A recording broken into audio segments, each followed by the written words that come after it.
নমস্কার বন্ধুরা, আমি রুমিস রেসিপির আর একটা নতুন এপিসোডে আপনাদের সবাইকে স্বাগত। আজ আমি বানিয়েছি নবদ্বীপের স্পেশাল ক্ষীর দই। আর এই ক্ষীর দইটা আমি একটু অন্যরকম ভাবে বানিয়েছি যাতে সবার বানাতে সুবিধা হয় আর সবাই বানাতে পারে। তোমরা একবার দেখো দইটা একেবারে কত ভালোভাবে জমেছে। এইভাবে উল্টে দিলেও দইটা কিন্তু পড়ে যাচ্ছে না। এবার আমি তোমাদের কেটে দেখাচ্ছি দইটা কেমন হয়েছে। আর তোমরাও কিন্তু এই ক্ষীর দইটা সবাই খুব সহজেই বাড়িতে বানিয়ে ফেলতে পারবে, খুব কম সময়ের মধ্যেই বানিয়ে ফেলতে পারবে। তো চলো এবার আমি তোমাদের কেটে দেখাই।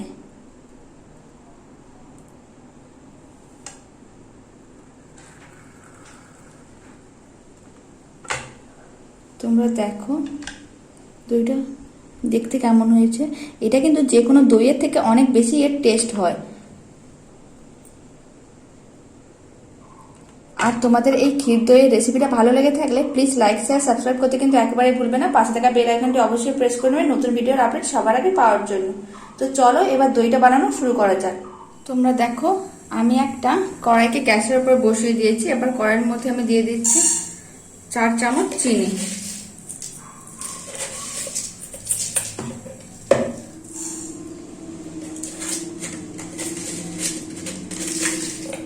আমি চিনিটাকে এখানে ক্যারামেল করব, তাই খুব বেশি চিনি দিচ্ছি না, 4 চামচই যথেষ্ট।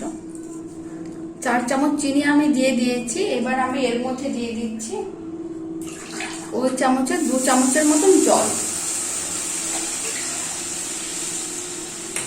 এবার আমি চিনিটাকে ফুটিয়ে ক্যারামেল করে নিচ্ছি।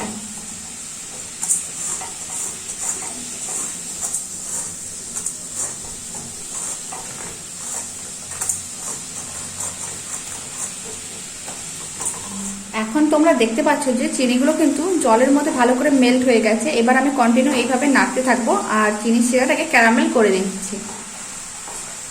আমি এখানে একেবারে কালচে ক্যারামেল করবো না, তাহলে কিন্তু দইটা তেতো লাগবে খেতে। আমি লাল লাল করে ক্যারামেলটা বানাবো।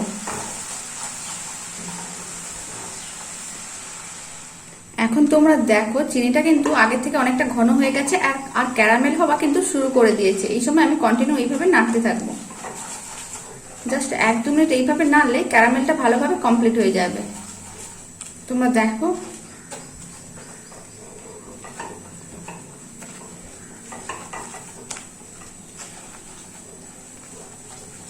ক্যারামেলটা কিন্তু হয়েই এসেছে প্রায়। আর একটু লাল করে নিচ্ছি আমি। এই সময় আমি ফ্লেমটাকে অফ করে দিচ্ছি। আর বাদ বাকিটা কড়াইয়ের যে গরমটা থাকে ওটাতেই ক্যারামেলটা হয়ে যাবে। নাহলে আরো বেশিক্ষণ রাখলে কিন্তু ক্যারামেলটা অনেক কালো হয়ে যাবে আর অনেক তেতো লাগবে দইটা খেতে। তোমরা দেখো ক্যারামেলটা কিন্তু লাল হয়ে গেছে। এর থেকে বেশি আমি আর লাল করব না।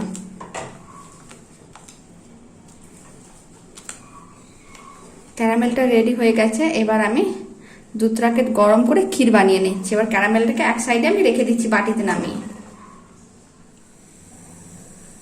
এবার আমি একটি কড়াইতে 500 ml দুধ নিয়ে নিয়েছি। আর দুধটাকে আমি আগে থেকে একবার ভালো করে ফুটিয়ে নিয়েছিলাম। এখন আমি দুধটাকে আবারও ভালো করে ফুটিয়ে ঘন করে নিচ্ছি।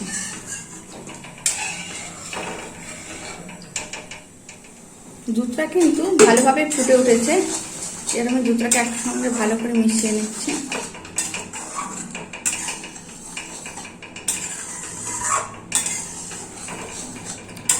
তোমরা দেখলে যে দুধটাকে কিন্তু আমি ভালো করে গরম করে নিয়েছি। এবার আমি এর মধ্যে দিয়ে দিচ্ছি 1/2 কাপ গুঁড়ো দুধ। তোমরা যদি গুঁড়ো দুধ দিতে না চাও তাহলে আরো বেশি করে তোমাদের দুধ নিয়ে অনেকক্ষণ সময় বেশি লাগবে ঘন করতে, কিন্তু গুঁড়ো দুধ দিলে দুধটা কিন্তু তাড়াতাড়ি ঘন হয়ে যায়। এবার গুঁড়ো দুধটাকে আমি দুধের সঙ্গে ভালো করে মিশিয়ে নিচ্ছি। গুঁড়ো দুধটা দেওয়ার সঙ্গে সঙ্গে দেখতে পাবে যে কয়েক মিনিটের মধ্যে দুধটা তাড়াতাড়ি ঘন হয়ে যাবে আর ক্ষীরটা অনেক বেশি হবে।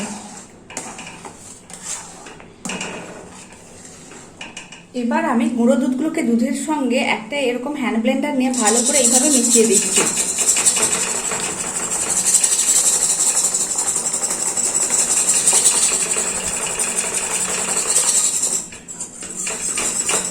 হ্যান্ড ব্লেন্ডার দিয়ে মেশালে দুধগুলো কিন্তু খুব সহজেই দুধের মধ্যে ভালো করে মিশে যায়।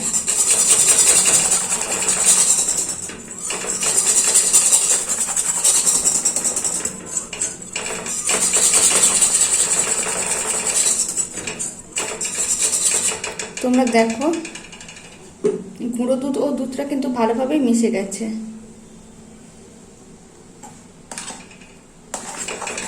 এবার আমি দুধটাকে ঘন করে নিচ্ছি। এই সময় আমি দুধের মধ্যে দিয়ে দিচ্ছি 2 চামচ চিনি। আমি এখানে 2 চামচ দিচ্ছি কারণ আমি গুঁড়ো দুধ দিয়েছি, গুঁড়ো দুধ অনেকটাই মিষ্টি হয়, আর ক্যারামেল আমি 4 চামচ চিনি দিয়ে করেছি, তাই আমি এখানে 2 চামচ চিনি দিলাম। এবার দুধটাকে আমি ঘন করে নিচ্ছি। এখন তোমরা দেখো দুধটাকে কিন্তু আমি অনেকটাই ঘন করে নিয়েছি। আর তোমরা দেখো কড়াই সাইডে দুধটাকে যেমন ক্ষীর করার সময় কড়াই সাইডে এইভাবে দুধটা আটকে গেছে, আর এইগুলোকে ছাড়িয়ে এইভাবে দুধের মধ্যে আমি দিয়ে দিচ্ছি। এইগুলো খেতে কিন্তু অসম্ভব ভালো লাগে দইটা খাওয়ার সময়।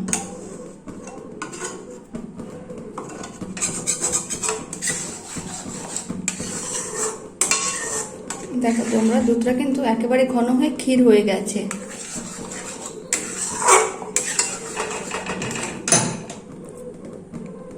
এবার আমি ক্ষীরটার মধ্যে দিয়ে দিচ্ছি যে ক্যারামেলটা আমি বানিয়ে রেখেছিলাম, বাটিতে করে নিয়ে নিয়েছি, এবার সেটা আমি দিয়ে দিচ্ছি এর মধ্যে। এবার আমি ক্যারামেলটাকে ভালো করে মিশিয়ে নিচ্ছি।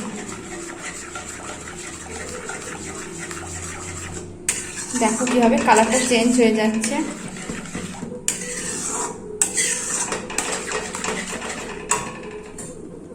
এইভাবে আমি আর যে ক্যারামেলটা আছে সেটাও দিয়ে দিচ্ছি।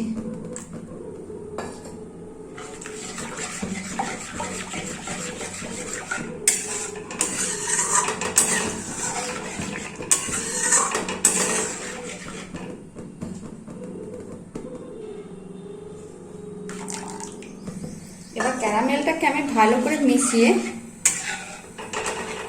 যে ক্ষীরটা আমি বানিয়েছি সেটাকে আমি আরো ঘন করে নিচ্ছি।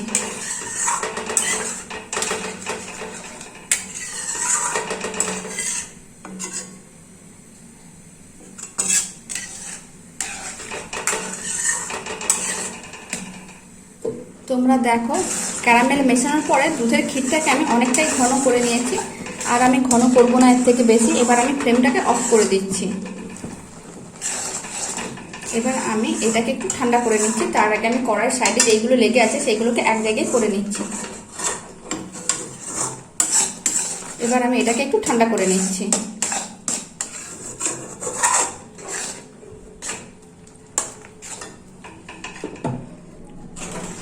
ক্ষীরটা কিন্তু আগের থেকে অনেকটাই ঠান্ডা হয়ে গেছে। এবার আমি এর মধ্যে দিয়ে দিচ্ছি জল ঝরানো টক দই। এর মধ্যে দিয়ে দিচ্ছি 2-3 চামচের মতন আমি টক দইকে জল ঝরিয়ে রেখেছি, সেটা এর মধ্যে দিয়ে দিচ্ছি। এবার এর সঙ্গে আমি ভালো করে মিশিয়ে দিচ্ছি।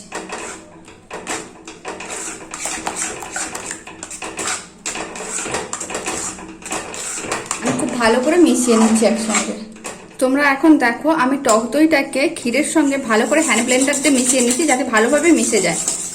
আর দেখো খুব মেশাতেও সুবিধা হয়।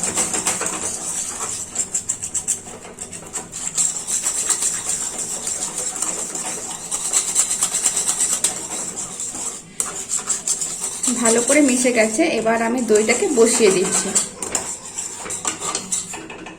আমি দইটা বসানোর জন্য এরকম একটা মাটির পাত্র নিয়ে নিয়েছি। তোমরা চাইলে কোনো স্টিলের পাত্রতেও বসাতে পারো। আমার কাছে একটা মাটির পাত্র ছিল, তাই আমি একটা মাটির পাত্র নিয়ে নিয়েছি। এবার আমি যে মিশ্রণটা বানিয়ে রেখেছি সেটা এখন দিয়ে দিচ্ছি।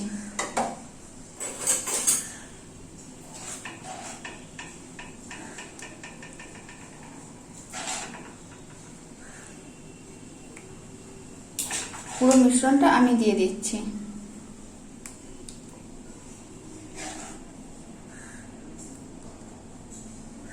তোমরা কিন্তু অবশ্যই এই দইটা বাড়িতে একবার ট্রাই করে দেখো। এটা কিন্তু খেতে অসম্ভব ভালো হয়। যে কোনো দইয়ের থেকে এর টেস্ট কিন্তু অনেক বেশি হয়।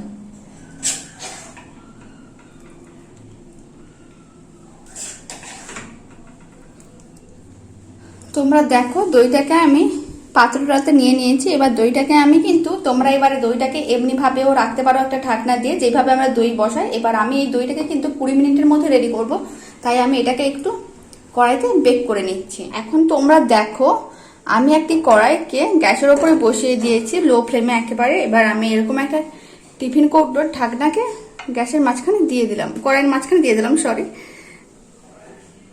এবার আমি দইয়ের যে পাত্রটাতে দইটা রেখেছিলাম বানানোর জন্য, সেই পাত্রটা রেখে দিলাম। এবার আমি এই মাটির পাত্রটাকেও এরকম একটি ঢাকনা দিয়ে ঢেকে দিচ্ছি।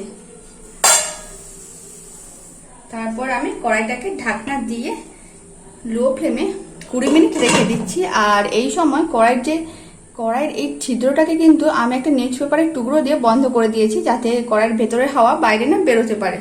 এবার আমি তোমাদের 20 মিনিট পরে দেখাচ্ছি।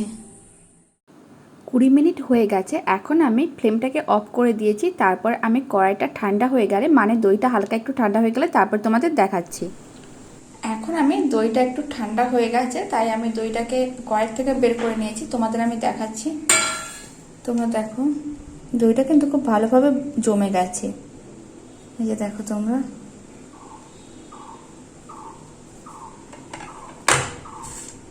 আর তোমাদের এই ক্ষীর দইয়ের রেসিপিটা ভালো লেগে থাকলে প্লিজ চ্যানেলটিকে সাবস্ক্রাইব করে নিও, আর পাশে থাকা বেল আইকনটি অবশ্যই প্রেস করে নিও নতুন ভিডিওর আপডেট সবার আগে পাওয়ার জন্য।